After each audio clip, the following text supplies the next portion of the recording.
Welcome to the Financial Freedom Secrets Show. This is your host, Jackson Milan, the Wealth Mentor, helping business owners create financial freedom faster by mastering the language of money. Want to see how well you're tracking towards financial freedom? Complete our 40-point financial performance scorecard at wealthhealthcheck.com.au. That's wealthhealthcheck.com.au. The average score for most business owners is 18 out of 40. So complete the scorecard now and see how well you're tracking towards financial freedom. G'day guys, this is Jackson Milan, the Wealth Mentor, and we're here for another episode of the Financial Freedom Secrets Show. And I have another new friend of mine, Kristy-Lee Billett, who is a HR and recruitment expert. And we actually had the pleasure of having her present to our private clients yesterday, and it was an absolute phenomenal session. If you are a private client listening to this episode and you didn't check out that masterclass, make sure that you jump into the portal to go and get it. And if you're not quite a client yet, then we can have a conversation afterwards if you want to get access to all of this juicy stuff. But we really did a deep dive into the common pitfalls and mistakes that small business owners make when it comes to growing and scaling a team. And quite frankly, leads most of us to say, I can't find good people, I can't grow and scale, and end up becoming the biggest bottleneck in your business dealing with all of this HR stuff. So I wanted to get Kristy-Lee on the podcast, share her genius once again, and deliver a ton of value. So mate, thanks for joining us. How you doing? Jackson, thanks so much for having me. It's great to be here with you. I'm sure you're sick of me because I know I'm going to be on your podcast straight after this. Yes, lots of chats this week, you and I. I love it. It's fantastic. So for those who don't know you, tell us a little bit about your background and your story, mate. Yeah, absolutely. Well, I have had my business since 2006. I fell into the world of recruitment at a very young age, straight out of uni. If someone asked me as a youngster whether I would work in HR and recruitment, it would have been a firm hell no for me. I was on the path of studying psychology, forensic psychology, and fell into the world of recruitment straight out of uni and actually really enjoyed it and discovered that everything I'd learned in psychology was quite handy in that particular career path. So did that for a period of time. And as I said, started my own business in 2006, which was a bespoke recruitment agency, but really quickly discovered that we could find people the best talent, but if all the things they had in place beyond that were broken or non-existent, really it was never going to work out. So have been working with business owners since then to really get the whole HR aspect sorted for them, really working with them on not only finding the right people, but then how to leverage the best in those people and build teams that are going to give those business owners a sense of freedom from their business and not working 80 hours a week and feeling like the business owns their life. So that's what I do these days. Makes so much sense. And the interesting thing is that for most of our clients who are multi-six-figure, seven-figure business owners, they've got teams between kind of 5 and 20. They say they don't like management, right? They didn't get into business to manage people, yet they're still taking on this responsibility and doing all of these things, to put it bluntly, half-assed. Yep. Is that typical in the types of small businesses that you work with prior to working with you? Is that typically the state of play?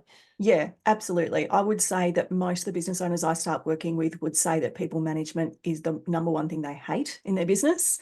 They don't enjoy it. And I think it comes from a few places, largely because often when we get into business, generally as entrepreneurs, we may or may not be control freaks and like things done a certain way and have a particular level of expectation, which is problematic. But secondly, no one teaches you how to be a great leader or a great manager. Some people have some natural skills for sure, but even then, the majority of people need to learn that skill, and anyone can learn that skill, which is really great.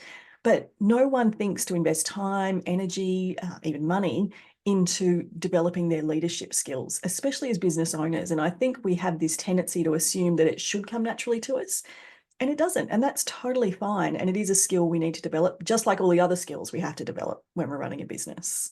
100%. And look, I even know from my own firsthand experience, starting in corporate, I had some horrible experiences with managers and leaders. And I had this throwaway line that I'm like, I never want to be a manager because I thought that's what a manager had to be. Yeah. And I brought that into my business. And when I started to understand it more, I love the leadership aspect. I don't like the nitty-gritty details of the people management. Thank God I've got a COO now, Nadia, who Yes. handles a lot of that kind of stuff. But I think that's probably a lot of people's beliefs. They've been jaded through a bad manager or a bad leader that they've observed, and they think that that's what leadership looks like. Do you see that quite often? Definitely. I think a lot of business owners feel they have to step into a certain persona when they're leading people or doing the management part of the business. And it feels uncomfortable to them because it's not natural and they are just modeling behavior that they've seen in their experience. And the reality is you get to choose how you lead, and all of us have different styles of leadership and different strengths and weaknesses there. And when we stop trying to be someone else and actually start to try and be the leader that we naturally are and do some development there, it becomes a whole lot easier and more enjoyable as well. But I definitely see people trying to be someone that they're not. I get you. And I think that is just exacerbated by the lack of structure that they have in Mhm. terms of this, which just perpetuates the issue. So let's Mm, talk big picture here, Kristy-Lee, in terms of the philosophy of recruitment and HR. mm. In your experience observing and working with small business owners, where do they get it wrong the most in terms of let's start with the recruitment piece. Look, the biggest challenge is just not knowing how to discern who is the right person for their team. And it generally comes down to clarity, to be honest. They're Mm, not 100% clear on exactly what skills they need in the role or what type of person's going to fit best.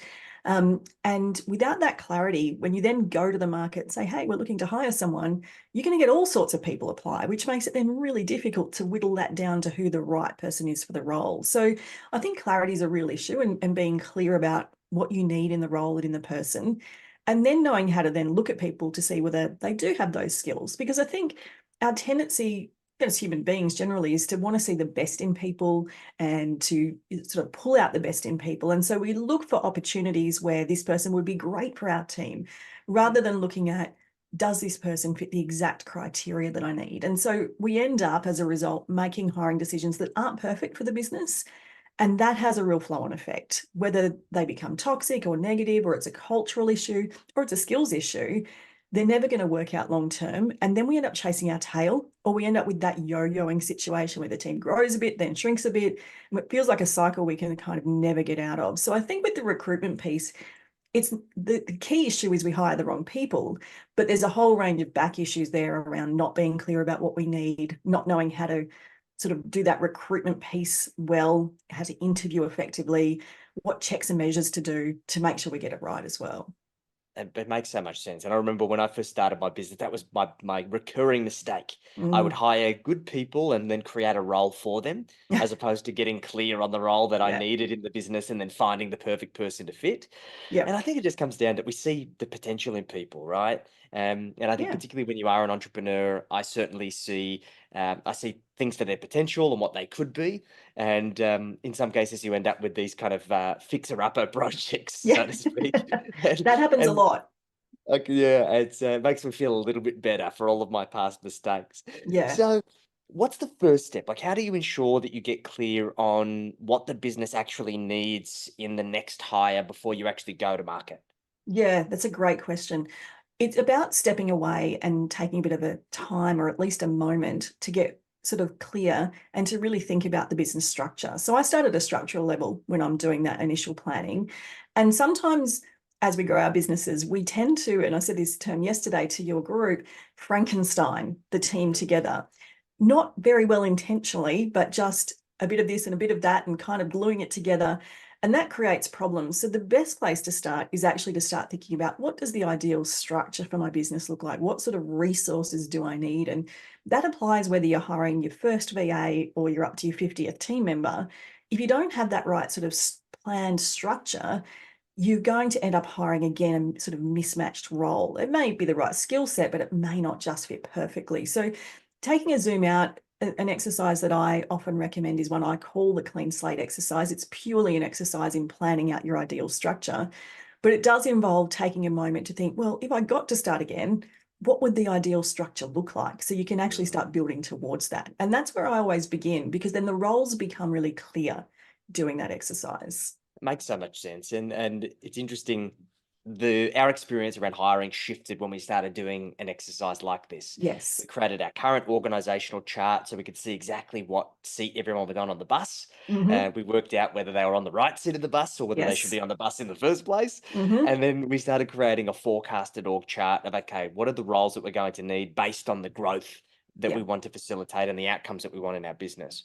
And once you have that, it's so objective, right? It becomes night and day of the role that you need to fill and what that looks like. Yeah, And that clarity that really you get from powerful. doing those kind of activities is just makes such a difference. And it actually makes things easier for you. It kind of takes that mental load off because your path forward is really clear.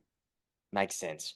So I think the next part is really advertising for the role. Now, our Mm, most common complaint, and we experience this in our business, many of our clients experience this, is that we are in a almost full employment market where finding yep, good talent is very hard. And frankly, good people are already employed. It's not like yep. they're sitting around twiddling their thumbs watching daytime telly. No. So, how do we win the war of attracting high performance talent in this really crowded market space?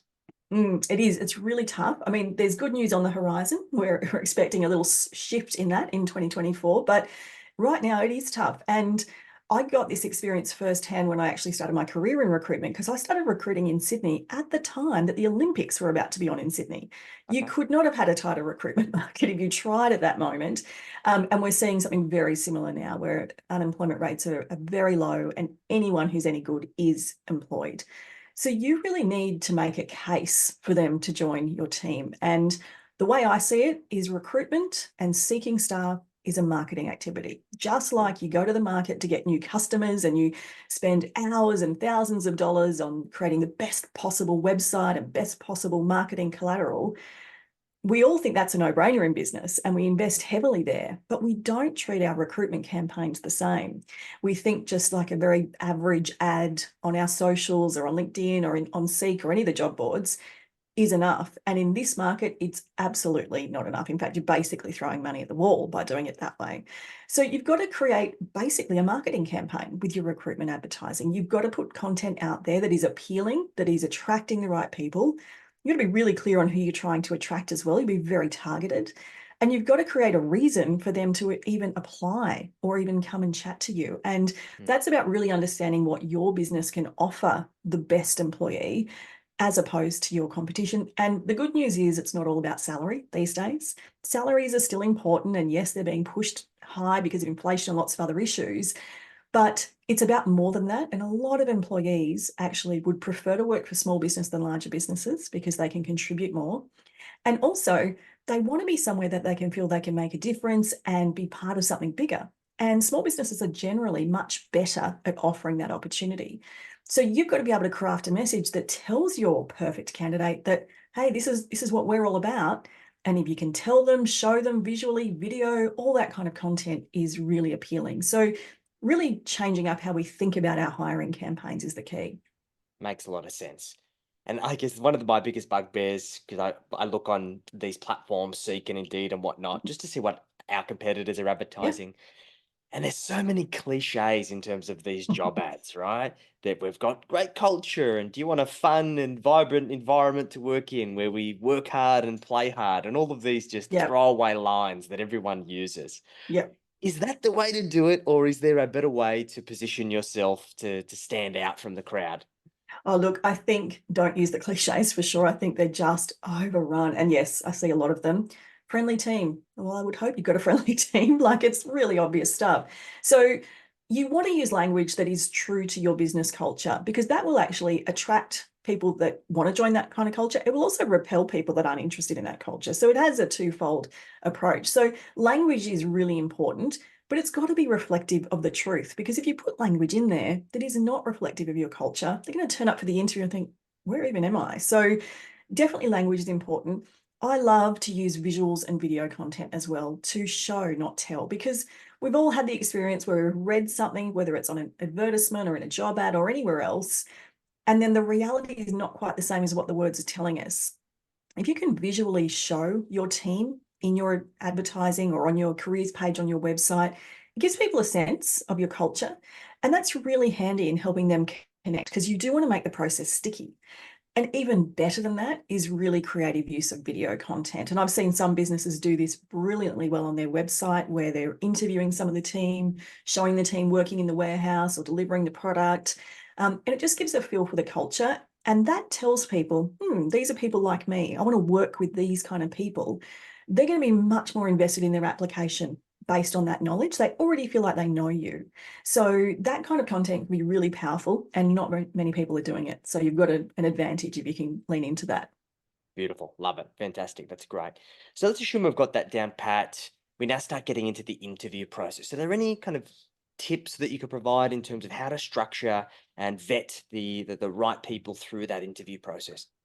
Interviews are such an important part, and they're part art and part skill. In terms of, it's like an art and science combination, really.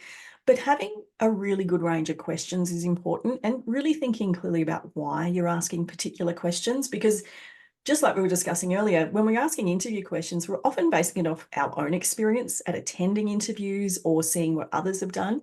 And so we're asking questions without really any clear intention behind them. You've only got maybe half an hour to an hour with a candidate at an interview. So that's high quality time that you want to be making sure you're milking the most out of. So crafting really compelling questions. And I think most importantly, walking into every interview curious, really wanting to learn about this person and not being afraid to ask follow-up questions and dig a little deeper, especially if you've got a red flag, but also if you're interested in, I'm curious about that, dig a little deeper. Don't just take that first answer, because the quality of your questions, of course, determines the quality of the output you get from the interview. Mm. And if you walk into an interview genuinely curious with the right questions crafted, you will have a very good idea by the end of that interview whether this is the right person for you. And should those questions be the same in every single interview, or should you be adjusting them depending on the candidate? Yeah, that's a great question. I do a twofold approach. So I have a consistent list of questions when I'm recruiting for a role that I will ask every candidate. And they are questions about obviously the logistics of the role, times, those kind of things. Also, some specific behavioral based questions, asking them to draw on their experience, and they'll be consistent. I'll ask those the same for everyone. And then I have another part of the interview where I'm going through their resume and looking to pick up on different patterns of behavior and other elements. And that will be different for every applicant. So I mix those two together when I'm interviewing. Makes sense. Great. Beautiful. And I think for me in the past, I've just winged it and asked Yeah. questions and whatever I think of at the spot. And it doesn't give you a lot of consistency, does it? You need to have the ability to kind of objectively compare those candidates and obviously then have specific questions that may apply to that individual. So I think that makes a lot of sense. Mm, So I think the next biggest objection that we get from our clients is obviously being small business owners. Cash flow is not always free flowing. yeah. Hiring is always going to be one of the most significant investments that we will make. Hmm. And the common challenge that we observe is how do we get people on ramped and up to KPI as quickly as possible and ensure that they're actually going to be delivering value to the business? Now, there's obviously a number of components to this, but in Mm. your experience, what's the best way to get people indoctrinated up to KPI and actually be able to measure that they are the right person for the role, that we've made a good decision? Yeah. Look, great onboarding strategies are the way to go here. And onboarding is something, especially in small business, that we think, oh, it's not really for us, it's more for big businesses. Or we give someone the policy manual and say, here, read this, that's your onboarding. Mm. They've got to read the policy manual, right? We get that, but that is not onboarding. Onboarding is the process of getting someone to their full capacity as quickly as possible and having them feel comfortable, like they're part of the furniture almost. The quicker you can do that, the quicker you're in a position to firstly assess them fully, but also the quicker they're productive and actually making money for your business. So putting a big focus on that is really important. What I see a lot of business owners do is just forgetting about that, just saying, here's your seat, well, there's your workstation, off you go. And that really is the worst thing you can do, because they're feeling disengaged and disconnected.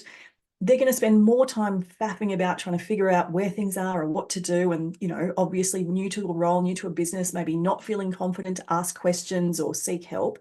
So that's going to extend the process. Where if you have a much more hands-on and deliberate onboarding strategy, you'll get someone up to speed much more quickly. And I start that the day they accept the offer.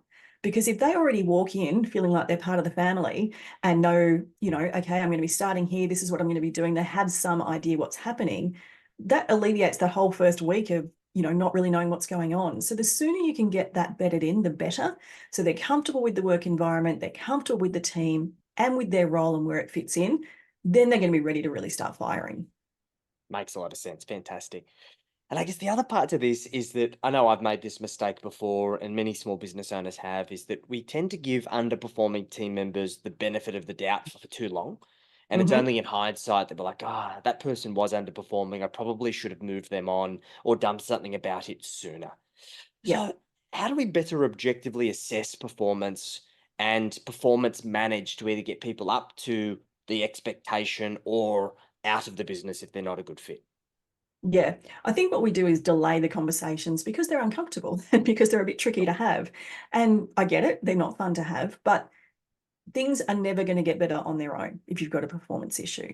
So it comes back to having really clear expectations and having communicated those. And as leaders and business owners, we do sometimes fall down in that capacity. We have an expectation in our mind.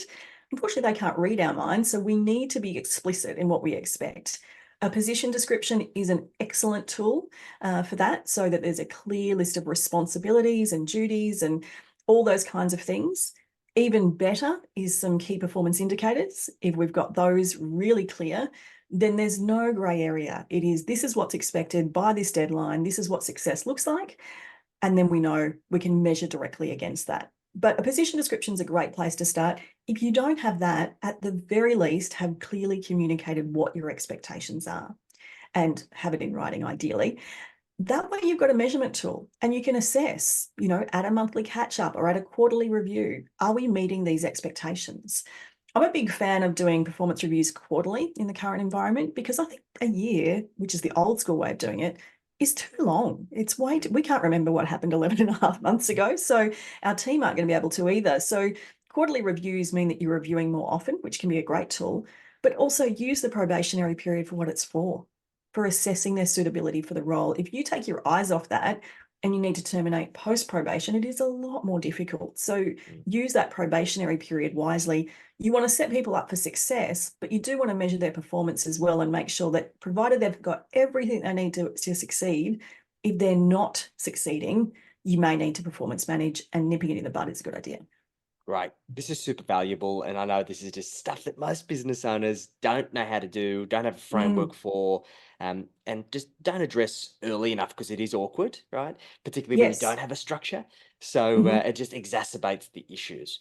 So Mm. I'm sure there's people that are listening and watching this that are like, okay, I need all of this stuff. So with a typical client of yours, Yeah. of everything we've spoken about, what do you do and how do you support them as part of this whole HR and recruitment process? Yeah, so we work with businesses similar size to a lot of the businesses that you work with who have team but aren't of that size to need in-house or internal HR. And really, we are here to support them in ensuring they're compliant and have the sounding board and support they need to make great decisions. So we work with people in our people-powered HR membership, which is our sort of really easily accessible subscription option where they've got lots of templates and resources. And I also work with people in my bespoke mentoring and coaching program where I'm working with them much more closely on a daily basis to help them really hone those boss skills, because like I said, it's not an area we are taught, and we kind of think that we should be able to just wing it. But like everything else, we need to learn it. So I'll start with chatting to someone about exactly where they're at with their growth, what their current pain points are, and then look at how we can best support them to make sure that, yes, they've got all the technical compliance stuff in place, but more importantly, that they're developing those skills as a leader that we all need in business. Beautiful. Fantastic. I think all businesses need to be doing this. I see so Mm, many people neglecting it, and yeah, it can get them into some serious hot water if they don't get this right. And yeah. not just from a compliance standpoint, which obviously we want to avoid, but just from a business growth and sustainability standpoint. For all of us in service businesses, we are in the people business, Mhm. and it's so important that we've got this HR strategy sorted because it could be the difference between growth and not. Absolutely. And the reality is, you can't grow a business that is successful by all the financial measures, but also gives you any sense of freedom without a team. You can do it on your own, for sure. You can have a super successful business, but you'll be working night and day and there'll be no freedom for you. And I know Yes. you and I are both aligned on giving business owners freedom from their businesses. So a team is important in that, and it can't be just a bum on a seat. You need the right people in the right roles at the right time to really support that business growth. And so team is essential to giving you that success and freedom. Yes, definitely. So if anybody's watched or listened to this, Kristy-Lee, and they want to get in touch with you, how are they best to reach out and connect? Yeah, fantastic. You can reach out to me on any of the socials, LinkedIn, Facebook, and Instagram, or the website, peoplepoweredbusiness.com.au. And you can find the podcast and all those resources there to grab. Beautiful. Awesome. This has been super valuable. We've even got even more gold nuggets than we picked up on yesterday. So I got a collection of goodies to take away, and I know our community does as well. So, Matt, I appreciate you taking the time to share your wisdom.